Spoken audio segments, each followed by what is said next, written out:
Welcome back to the Thermo Diet Podcast. I'm your host, Jaden Miller, and today I have a solo podcast for you, mainly just because I like to listen to myself talk. I'm just kidding. I haven't been able to do a Q&A for you guys in a while, and I really enjoy being able to provide as much information and value as possible for everyone who's listening to this podcast. So I put a post in the Facebook group, and for those of you who aren't in there, it's just the Thermo Diet community group on Facebook. And so I have a myriad of questions to answer today. So I'm going to hop right into those. So the first question that we got here is, what are some budget friendly and simple to prepare options for the thermo diet? So obviously I love the thermo bowl. So I put rice with about 8 ounces of beef in there with a few eggs. And then I put a scoop of bone broth in there from Umzu, obviously. But you can use pretty much any kind of bone broth or collagen supplement that you want to. Um, and that usually is a large part of my calories. So that's probably about half of my calories for the day, and it tends to satiate me for at least 4 to 5 hours. So that one's probably the most friendly. It's pretty consistent. I think if that's the only thing that I'm doing with like some orange juice and collagen throughout the day, and maybe a little bit of ice cream, my weekly budget doesn't go over $100. Um, if I'm adding in a little bit more variety, that's where the price is going to get you. So the more variety that you have, typically the beefier your grocery budget is going to be. But if you keep it simple, keep it straightforward, um, which is going to make the diet easier just to stick to in general, um, then your grocery budget is going to be a little bit more lean, so to speak. So yeah, the thermal bowl is probably my biggest thing. As far as like snacks and stuff like that, I'm not really a big snacker. Um, I usually do 3 meals throughout the day, and then I'll have like a fourth snack, and that usually does me pretty well. Like I'll split my smoothie up into like two separate portions, so I'll drink like half of it. Then I'll drink my coffee in the mornings, and then I'll drink the other half of it, and then that usually lasts me till lunch. I'll have a big thermo bowl for lunch, then I'll have some orange juice and collagen post workout. And it's interesting because a lot of the times you don't want to have antioxidants post workout because you blunt the inflammatory response from that workout, or the hormetic response from that workout. And there's actually some studies that show that vitamin C from fruit specifically can be anabolic. So I thought that was quite fascinating. And then glycine is actually quite anabolic. It increases GH and things like that. So I like to get in a good scoop of collagen with some orange juice post workout.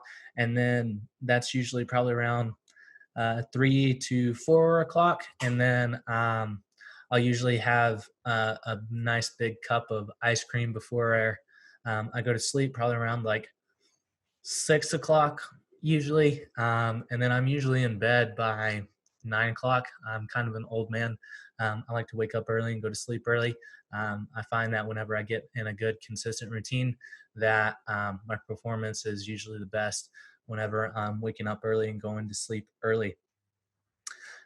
Will Umzu supplements combined with the thermo diet really optimize someone's overall health, i.e., physical, cognitive, sexual, and gut health?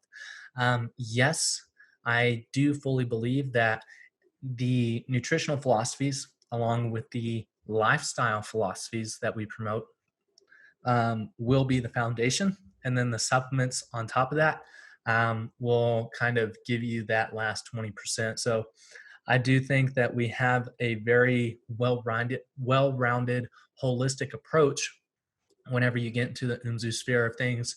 And I do think that it is very effective. There are other things that you can do that are outside of these. So coffee enemas, for example, or something that, for a lot of people, it can be part of that last 5% of just like real close optimizations, or it can be for somebody who is really struggling. Coffee enemas have been shown to increase glutathione production from the liver up to about 600 to 700%. It's also been shown to help keep the liver lean, so it helps export fat from the liver. So if somebody's struggling with fatty liver, things like that, it can be very effective. If somebody has endotoxin overload inside of their intestines and it's actually hurting their liver, weekly coffee enemas is going to be a very high leverage tool to be able to utilize whenever you're trying to get rid of that endotoxin load. It's also very good for decreasing the amount of serotonin that's in the system, because 95% of serotonin is actually produced in the gut. And you do not want excess serotonin inside of the peripheral tissues. So, utilizing a weekly coffee enema or a biweekly coffee enema can lower the amount of serotonin that's in the system and allow, the way that I see it is like it allows for dopamine to have more freedom to take action. So things like that. Um, but yeah, as far as like the thermo diet lifestyle is going to be huge. The thermo diet mindset is going to be huge. Then the actual food, the supplements, and then just trying to find little bitty things that you can tweak that can make just a little bit of a difference is going to make um, your journey very, very successful. And then, what supplements and thermodiet foods do you recommend for people who want to get into powerlifting?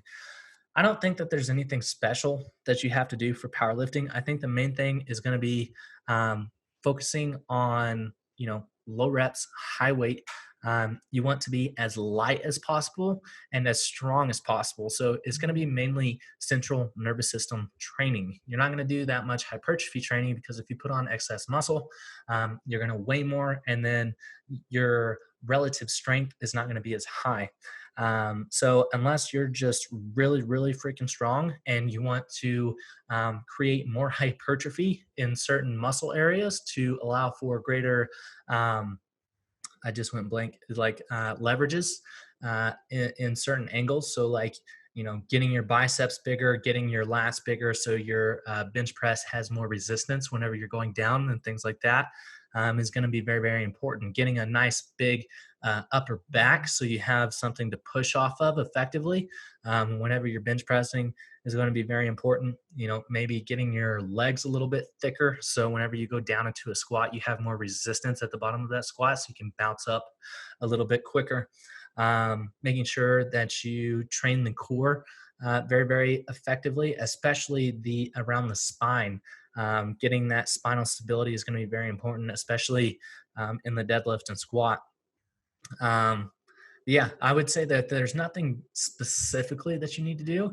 I would say that your recovery is going to be better whenever you're eating at least maintenance and you're eating thermal foods.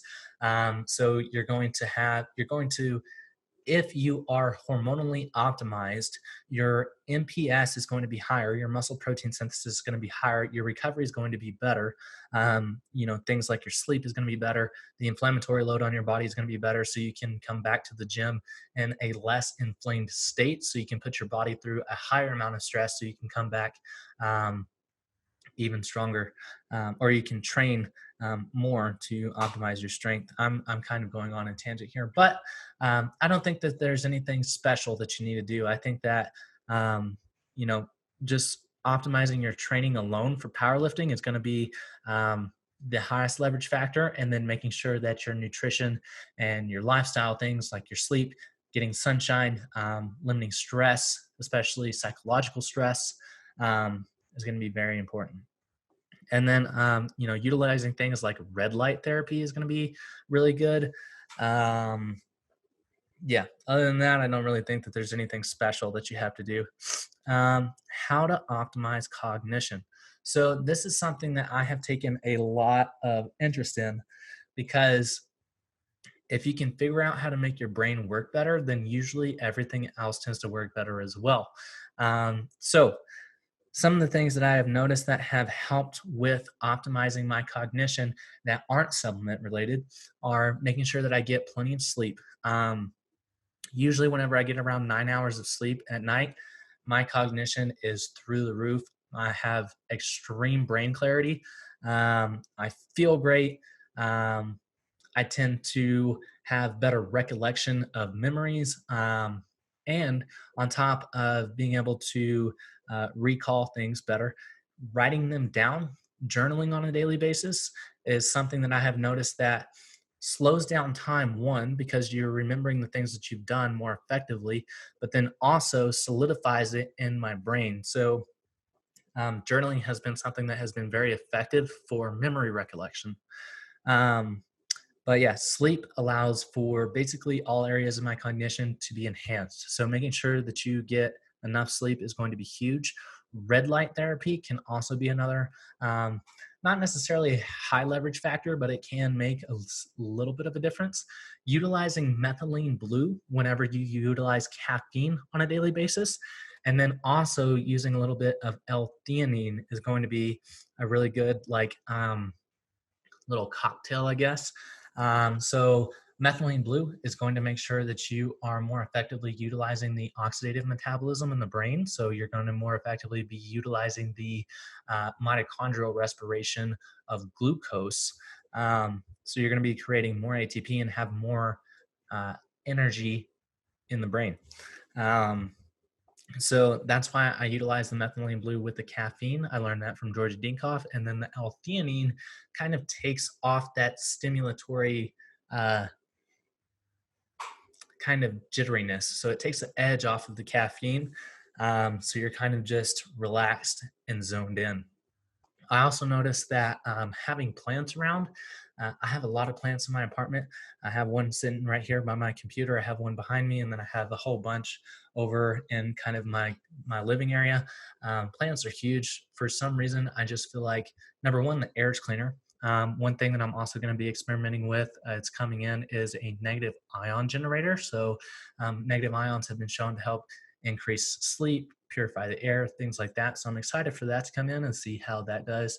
And I will update you guys whenever I get that in and let y'all know how that's going. But as far as the plants, it's cleaner air. I feel like they do give off a good kind of vibe, so to speak. The color is very relaxing. Whether it is flowers or just green plants like you see in the background here. Um, yeah. So I think plants, it's not something that's extremely high leverage, but that's another one that is not um, supplement related. Then sunshine is going to be huge. Exercise is going to be huge, especially resistance training. And then figuring out how you can optimize the time that you train with your brain function. So one thing that I've noticed that I've been experimenting with is working out throughout different times in the day. And I've noticed that anywhere from 1 to 3 p.m. whenever I work out, that's kind of that mid-afternoon slump that I get into where my brain doesn't work as effectively, but my body is well rested because I've been working all day. So I'll go work out during that time.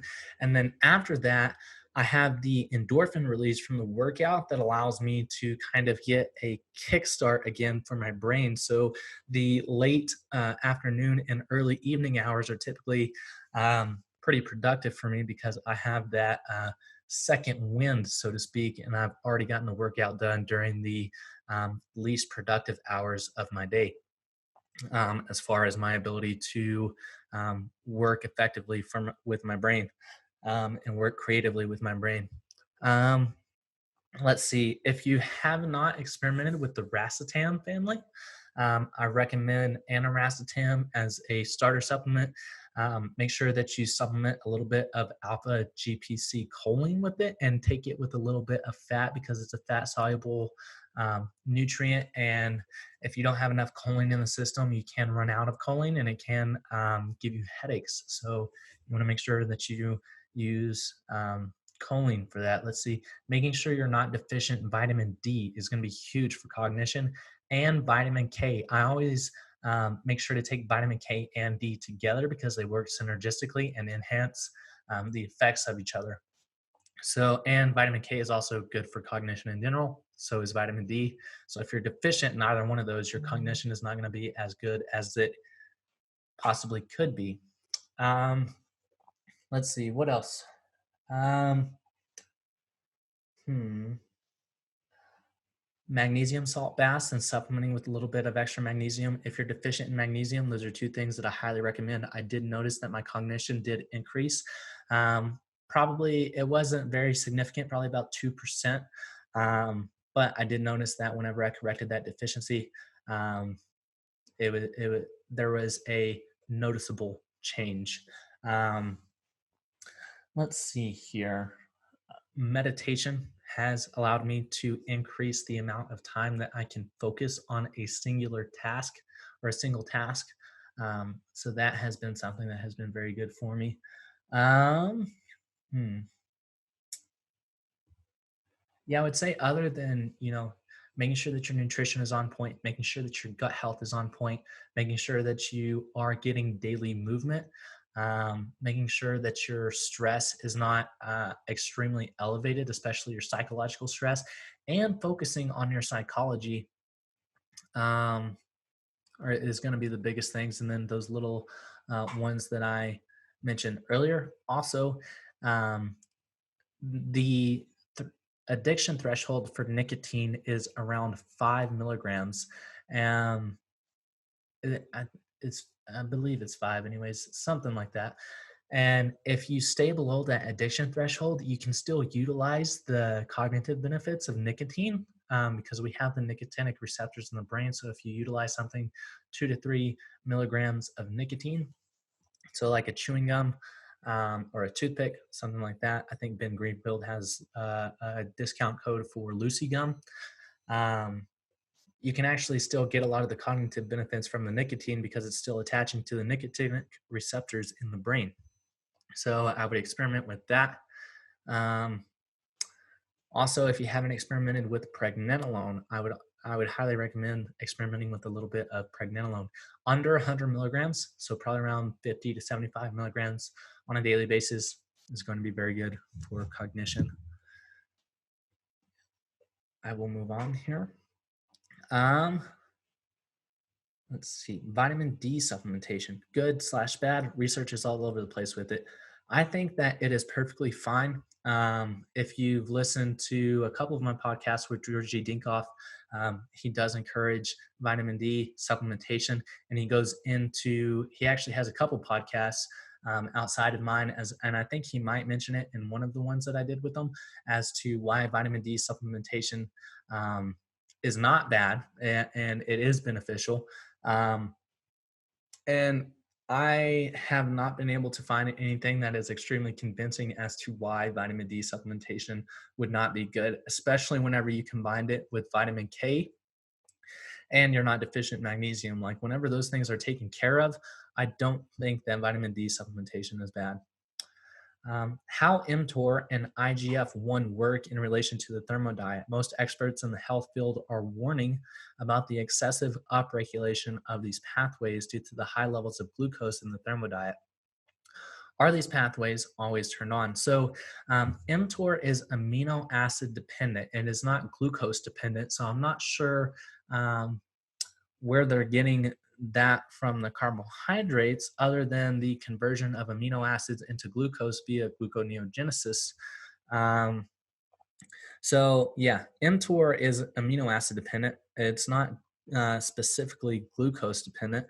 Um, so mTOR, usually the problem, a lot of the vegan and vegetarian communities talk about mTOR being a bad thing from meat specifically, not carbohydrates. So I'm not really sure what angle they're coming from with that, other than possibly, uh, yeah, I'm not really sure as far as the mTOR pathway is concerned. Now, IGF-1, I'm not really sure if that is amino acid dependent or glucose dependent, but um, if you are regulating blood sugar throughout the day and you're not having extreme spikes and extreme troughs, um, it's not going to be a problem. Uh, yeah, I mean, I think that is getting a little too nitpicky. I don't really think that there's any solid science behind that is um, proven, I guess, or highly supported.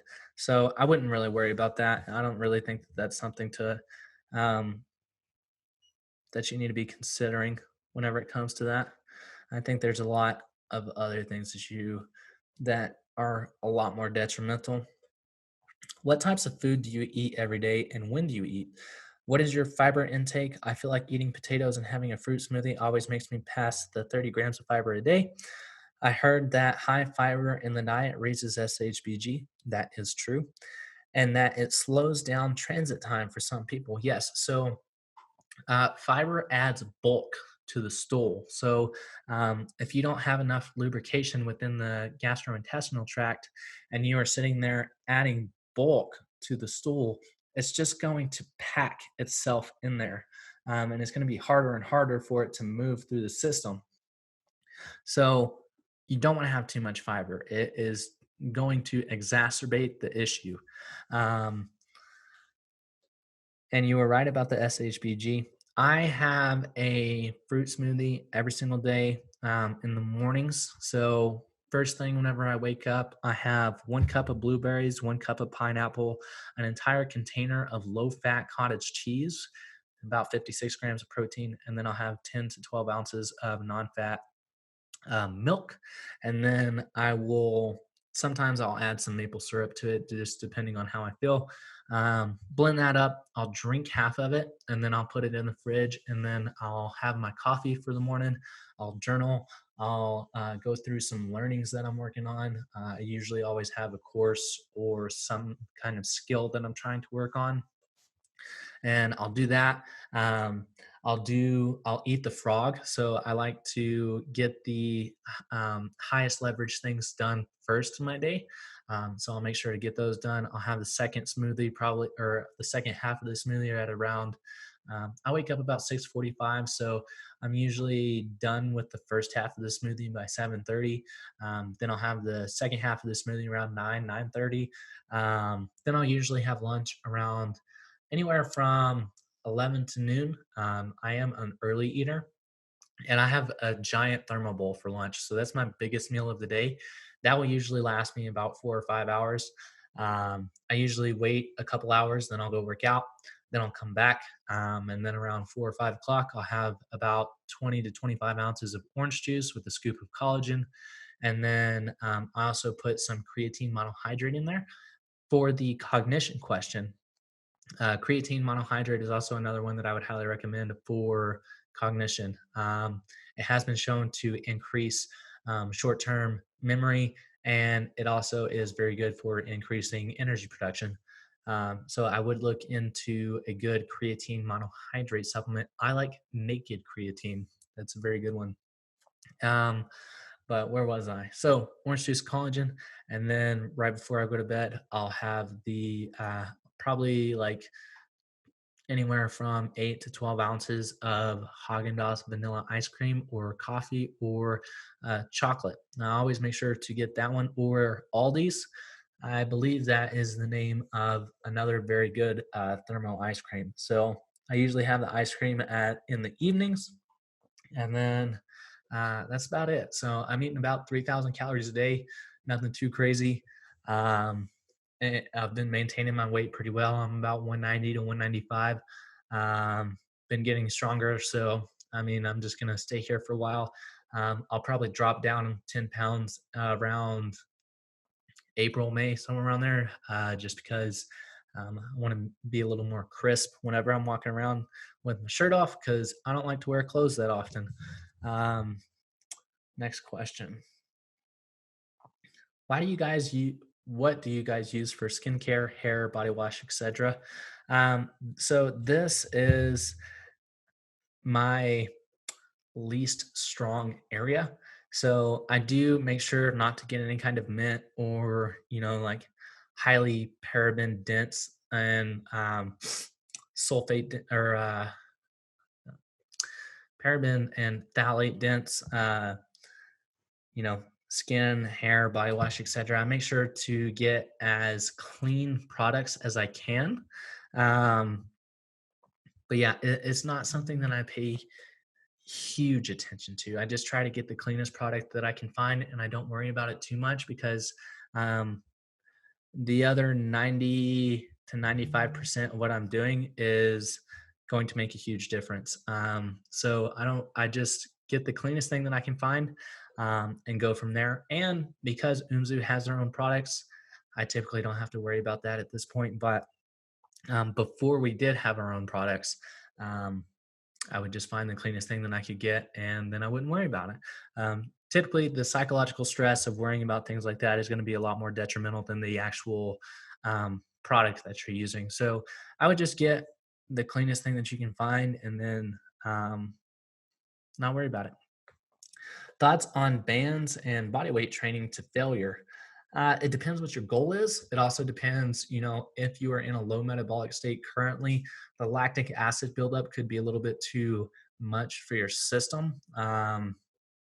So you just want to make sure that you're not currently in a low metabolic state.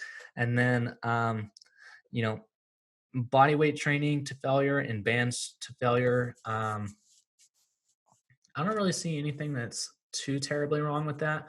I don't think that it's the most efficient way for hypertrophy or strength purposes.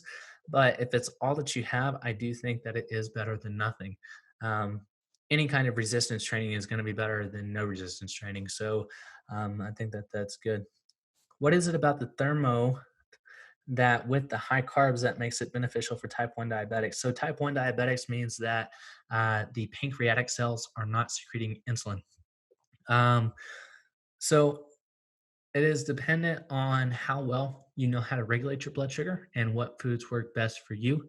Um, yeah, I mean, if you are able to sustain your blood sugar effectively without getting too high of blood sugar, you balance out your macronutrients properly. So you're eating a sufficient amount of protein with an adequate amount of carbs, and you have a little bit of fat mixed in there throughout the day. Um, it's not going to be bad. You don't have to eliminate carbs if you are diabetic. That's blasphemy. And what's interesting is that fructose is independent of insulin, meaning that it does not have to have insulin to get into the cell. So if most of your food is from fruit and you are not choline deficient, so your liver is properly exporting fat from the liver, so you don't have fatty liver buildup or fat building up in the liver, um, then you're going to be fine. Um, yeah, so I would center it more around fructose than the starchy carbs, um, and you should be good. Um, and you know, fruits are typically pretty low on the index on the um, insulin index. In one of the earlier podcasts, you talked about the Netflix documentary Game Changers and the demonization of meat. You also mentioned demasculinization through plant based diets. It would be great if you could cover this in one of the future podcasts. Yes. Um, yeah. So that documentary was terrible, in my opinion. There were a lot of things that they said that were not true. Um, and they basically put it in a context that made it look a lot more significant than it really was in a lot of cases. So I don't really have much to say about it at this point. Like I think that there's plenty of information out there that debunks the entire thing, and shows how absolutely ridiculous it is. Um, yeah, and as far as like the demasculinization of it, plant-based diets are not hormonally friendly, especially for protective hormones. So, not only for men, but for women. So, it's going to decrease the amount of progesterone production that you have. It's going to decrease the amount of DHT and testosterone production that you have. They are not good for anyone. So that's really all I have to say about that one. I, yeah, that's all I got to say about that one. A video on blood sugar levels would be great. Watching the podcast, it seems like the only way to be healthy with regard to blood sugar levels is to eat every 2 to 3 hours. This doesn't sound right to me. I feel that there should be a way to have a healthy blood sugar level without needing to constantly eat. So, what you're going to have to do first, you might have to start off eating every 2 to 3 hours, but as you heal, as you heal, your liver is slowly going to be coaxed into holding more glycogen so you can go further between meals without eating. Um, I talk about this in depth in the blood sugar regulation course inside of Umzu Fit. So if you want information on that, I would definitely go there. Could you the could you address the idea we shouldn't be supplementing with things like zinc because it messes with copper? To the podcast, you've had speakers explaining that you shouldn't supplement with zinc or vitamin D, and it'd be nice to hear your thoughts on this. Yeah, I already talked about vitamin D. I think it's fine. As far as zinc, I think that if you balance it out correctly, like I have inside of thyroid, I don't really see anything wrong with it. The thing is whenever you supplement with excess zinc for extreme periods of time, that's whenever it starts to become a little bit um, detrimental. I know there's a podcast that discusses serotonin, and in that video, you also discuss dopamine, but it would be great to have a podcast specifically dedicated to dopamine. It could include advice on how to increase dopamine, like mucuna, tyrosine, and oregano oil. The branch chain amino acids, for those of you who don't know, also displace tryptophan, which is a precursor to serotonin. So, supplementing with a little bit of branch chain amino acids or getting in plenty of dairy is going to be good. Um, and maybe you could discuss some herbs that seem to increase dopamine, like ginkgo, ginseng. Also, why we may have low dopamine, why we should want more dopamine, etc. Yeah, so dopamine is basically the hormonally friendly neurotransmitter whenever it comes to dopamine versus serotonin. Serotonin is the anti metabolic neurotransmitter, meaning that the higher serotonin is in the system, the lower the metabolic rate. Um, which is what's interesting is things like snakes and wasps and things, their venom is actually serotonin. That's why it's painful. So I don't know why people think that it's a good thing. Um, it's also been shown that whenever animals go into hibernation, serotonin skyrockets to decrease the metabolism so they don't starve to death from not eating all winter. Um, so serotonin is definitely not something that is good. Some reasons that you may have low dopamine is because you have an excess of serotonin, or in some cases there are some weird kind of um, anomalies as far as a genetic perspective that don't allow you to create enough dopamine. Um, so yeah, and then coffee is going to be good for dopamine. A little bit of nicotine on occasion is going to be very good. Mucuna is another good one. Um, let's see, what else is good? Methylene blue actually, when it combined with red light, is pro dopamine. So I would experiment with that a little bit. Sex, pro dopamine. Exercise, pro dopamine, if you do it correctly. Um, so yeah, that's about all I got on that one. Let's see here. Which Umslu supplements you should not take in conjunction? I was going to take Testrex and thyroid at the same time until I asked. So yes, you do not want to take those together. You also don't want to take one of those and immune together. So you don't want to take Testrex and immune. You don't want to take Testrex and thyroid. You don't want to take thyroid and immune. You don't want to take yeah, that's basically the combinations. Because of the zinc, there is you whenever you supplement any of those together, then you are getting too much zinc, and you can develop a zinc toxicity over time. So please don't supplement with those together. I think that is it currently. So just make sure to not supplement any of those three together. Pufa and fish. There's a lot of fish like mahi, haddock, monkfish, etc., that are lean and warm water but aren't addressed. Haddock is fine. I haven't mahi mahi is fine. I would just look at just all you have to do is Google the PUFA content of the fish and see how high it is. It's really not that hard to figure out. Typically, warm water whitefish are fine, especially if they're super lean and relatively low in polyunsaturated fatty acids. What ingredients to look out for when buying personal care products, or how to make your own soap, body lotion, etc. Parabens, phthalates, sulfates are going to be one. Um, any kind of like weird dyes are going to be ones that you want to avoid. Um, Off the top of my head, that's pretty much it. Again, like I said, it's my least knowledgeable area, I would say. Even though I know what to look for, but I don't know how to articulate it and give it back to you. So I apologize for that. Let's see. What are you still trying to figure out in regards to health, and what you recently changed your views on? Oh, I like this question. Um, let's see. So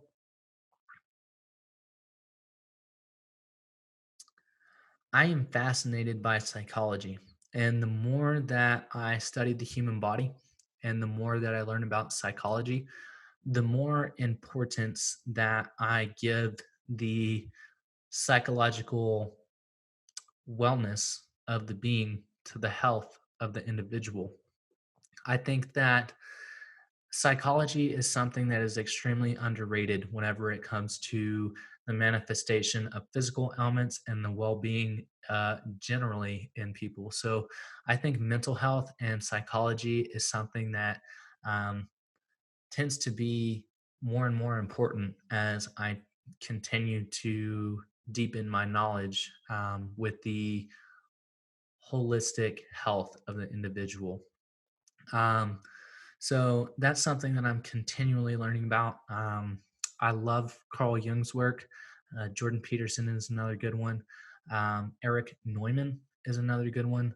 Um, Eric Hoffer he's not a psychologist, but he does have some really interesting ideas as far as like crowd psychology and the thinking behind mass movements. Same with Gustave Le Bon. Um, yeah, so I would say that that's kind of like the main area. I tend to spend a lot of time within that area of abstraction. Um,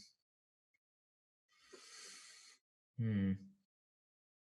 Yeah, other than that, there's really not a whole lot that I'm really uncovering as far as physically, um, and as far as in physiology. Um, Yeah, I'm kind of just chilling in that area right now. The psychology is something that I've been very, very interested in. And then I also have other things that I'm learning for work as far as like learning new skills and stuff like that. So my mental space is taken up by a lot of things. So I don't have as much room for physiology specifically because I'm filling that area that I use with psychology right now. So, and it goes in waves for me. So, like, I'll be interested in different areas that I use that mental space for, from psychology to physiology to usually those are the two areas that it's in. But as far as physiology, it can be different areas like strength training and athletics to, health and kind of like how we heal and just the metabolic theory in general. So that's kind of where I'm at right now. Um, I don't know if that was exactly the answer that you were looking for, but I hope it helps. Let's see here. Um, hmm.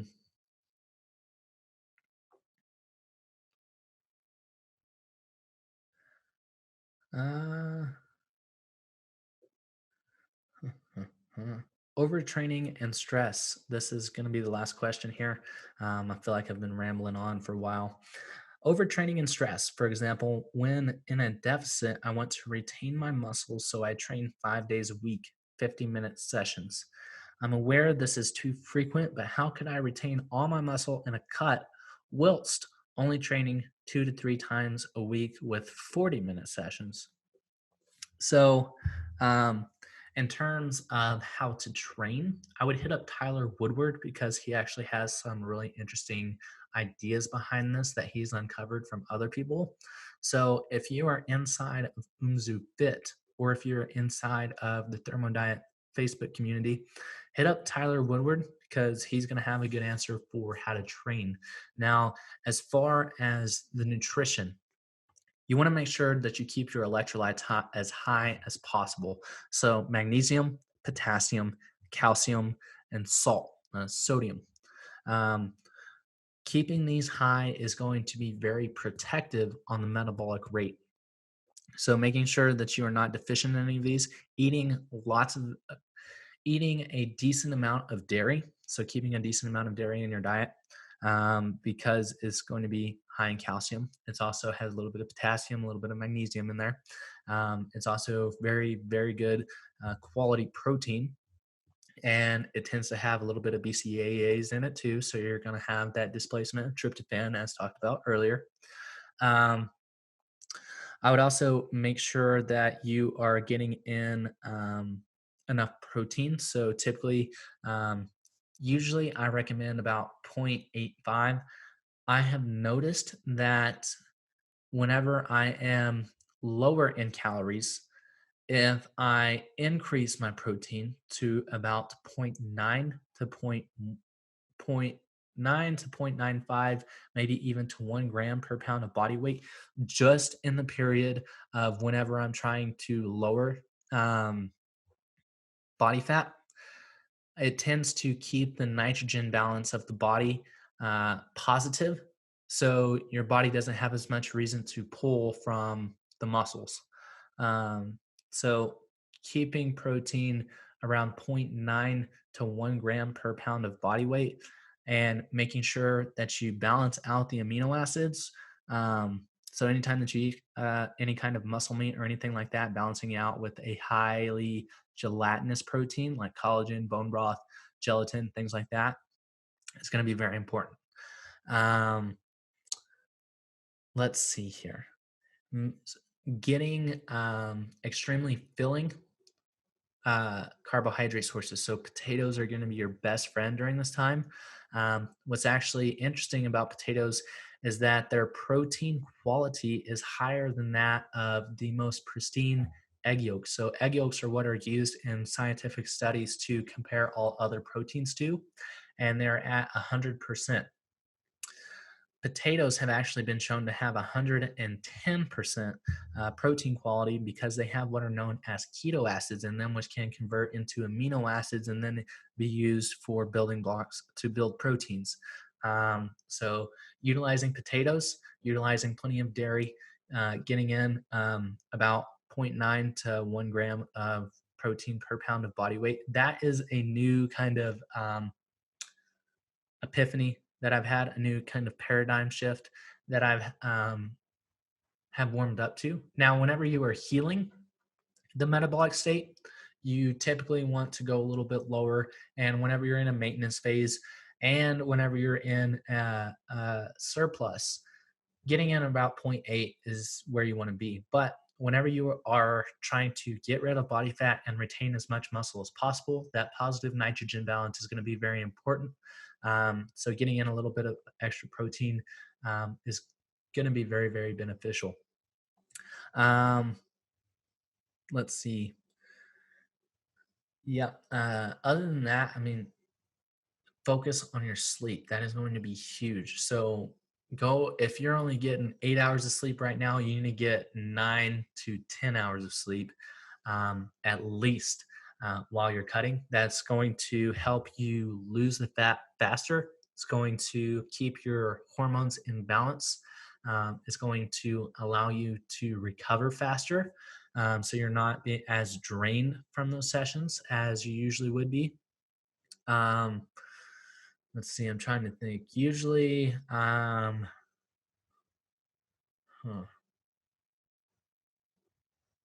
Yeah, that's about it. Making sure that you're not stressed on the psychological level is also going to be huge for making sure that the stress hormones remain low and you are pulled out of that catabolic state. Um, Yeah, that's all that I can think of off the top of my head. And then, yeah, just make sure to hit up Tyler. He'll have some good tips for you. But that is all that I have for this episode. I hope that I gave some kind of value that you can utilize in your daily life. If there's anything that I didn't cover that you want to make sure that I definitely hit, please message me on Facebook. Tag me in a post in the Facebook group. Do something to get my attention, and I will try to make sure that I put out a podcast episode specifically for whoever recommends that, and for everybody else who can utilize that information to make their life better in some form or fashion. So, thank you again for listening to these. I love doing these, I love the audience. So, stay thermo, and I'll talk to y'all next time. Thanks for listening to the podcast. If you haven't already, make sure to hit the like button, subscribe, and leave a comment down below if you want us to cover a different topic.